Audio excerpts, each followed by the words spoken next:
So this um, presentation is over Marcia Baxter-Magoda's epistemological reflection model. And basically this model deals with how we gain knowledge. And so throughout this presentation, we're going to learn more about her theory of how women and men, each in their own way, gain knowledge.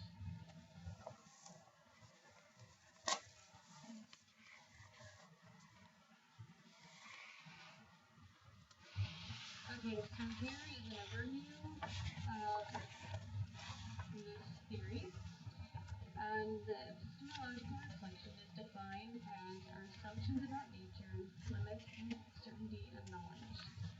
The making of meaning is influenced by each individual's worldview and by interaction with others, and depends on the context of an individual's experience.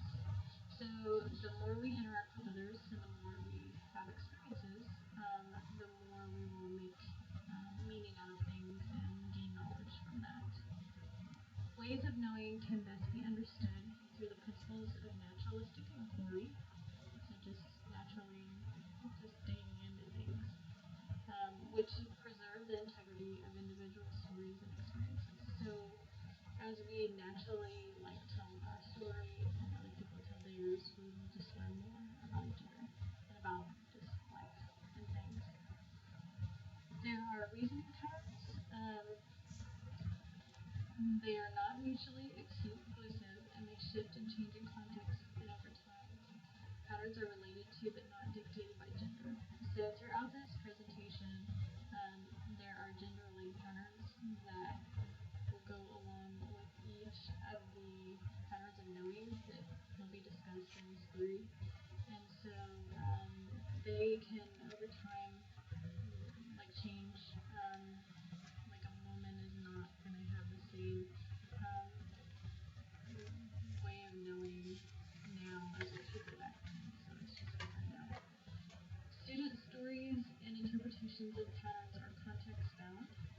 Ways of knowing and reasoning patterns within them are presented as patterns in order to describe dominant ways of knowing.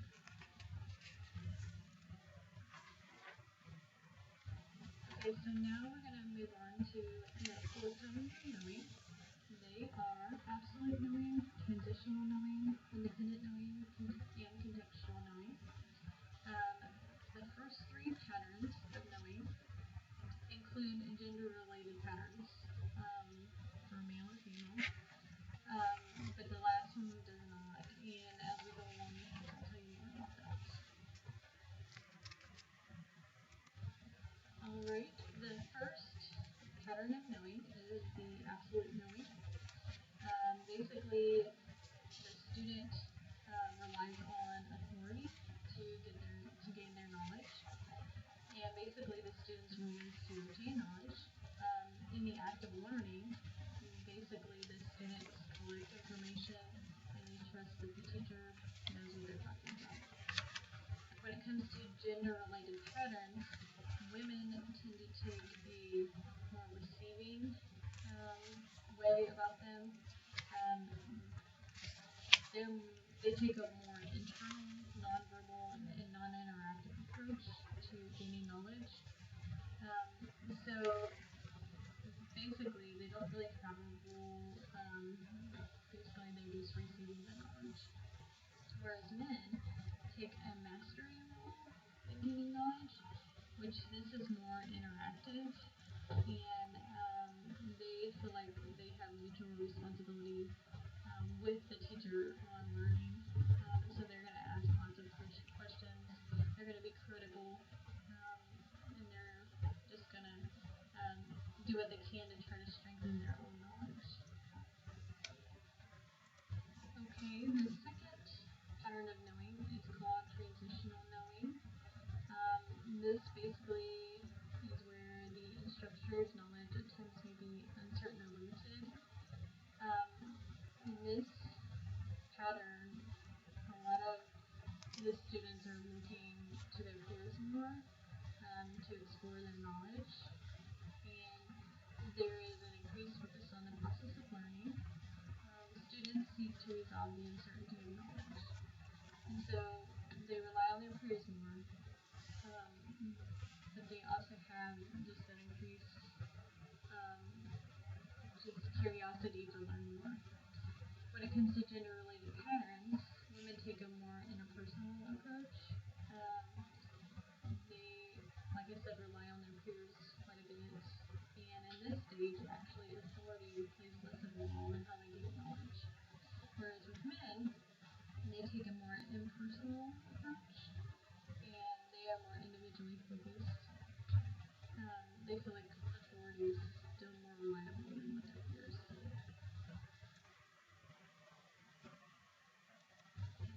Okay, so this is the point where they are starting to feel more confident in what they know, and so their voice begins to kind of emerge, and they feel pretty confident in it. Um, they recognize that they and their peers can assume a position of authority in creating ideas, and the instructor is more there to encourage those ideas. Um, so they value their own opinion and the opinion of others, and they believe that individuals are really entitled to their own beliefs.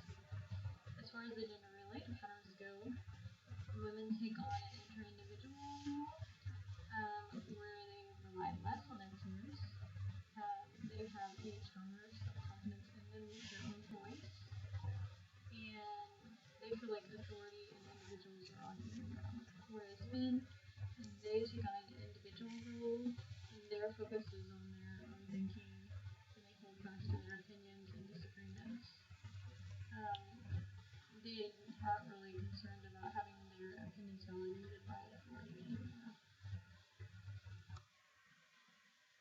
And the final pattern of knowing is contextual knowing. And in this pattern, there are no longer gender-related pieces with it, because pretty much by this time, the independent knower, both of the male and females, um, basically have their own voice, and so there's not really a difference between both male and female in this knowing. They no longer accept their own or others' ideas without more critical analysis. This level of thinking is seldom seen amongst college students, so you are more likely to see it in those that have already graduated or maybe they're in graduate school. The relative value that contextual knowers place on the ideas of others is dependent on evidence appropriate to the context. So they're not going to really change their mind unless there's proof. And so they're pretty confident in what they know, and they have a lot of knowledge. On this slide is a picture that I found that kind of illustrates the patterns of knowing a little bit more clearer. You have the absolute knower, and the picture just really illustrates how they, everybody, they're bouncing information off of authority, and so they're really not sure what they believe, but they're kind of searching that out. Whereas the transitional knower, they rely more on their peers, and then finally the last is kind of a bouncing back and forth from peers and authority, and just kind of feeling that confidence that they can give out information while also receiving it. Okay, so I decided to add this chart that I found, and I really like it because it tells the role of each person that's involved in gaining knowledge. And so you have the role of the learner, and the role of peers, and the role of the instructor, and then the nature of knowledge. And it goes through each knowing and talks about each one and how the role of the learner gains knowledge, and so what their role is in that. So this is just a really good illustration as to what I've been talking about. Okay, so now I'm going to talk about the strengths of the theory. I feel like this theory would be really helpful when helping students make career decisions, because you really have to know where they're at, what level they're on as far as their knowing. A student in the first level is probably going to be more think where the student in third level will be more inclined to like feel confident that they know what might be a good fit for them as far as a career. And so that really is a good thing as a student development professional to be aware of as they counsel students. And there was one criticism that I found of the theory, and basically the only criticism was that diverse groups were not included in the study. And so it's going to be important for educators to work harder to know more about diverse students and how to handle them because their way of knowing might be completely different from like what we're used to as far as like or the Caucasians. So and so yes, this theory is basically focused on traditional homogeneous groups of students. So the process will differ for students who are non-traditional age and minorities. Um, Research did show this theory to be applicable to Black and Latino students. And finally, how this is applied in counseling.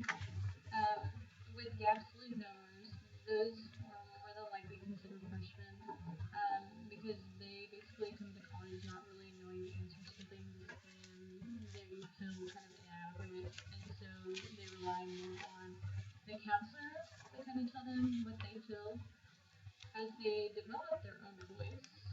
Um, their relationships with their counselors and their peers will change when they as they become like a traditional knower. They will begin to have a greater sense of how they might fit within certain professions. And then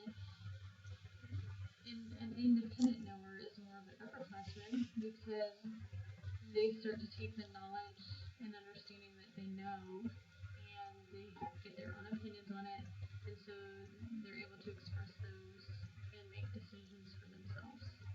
So as a counselor, you're going to kind of see that in students as they come in. You'll be able to tell probably right away whether they are an absolute knower when it comes to careers or whether they are not. Um, Educators should make every effort to validate students as knowers, situate learning in the students' experiences, encourage the process of jointly constructing knowledge, and facilitate learning relationships that empower students. So it's really our job to empower them to gain knowledge so that they can go out and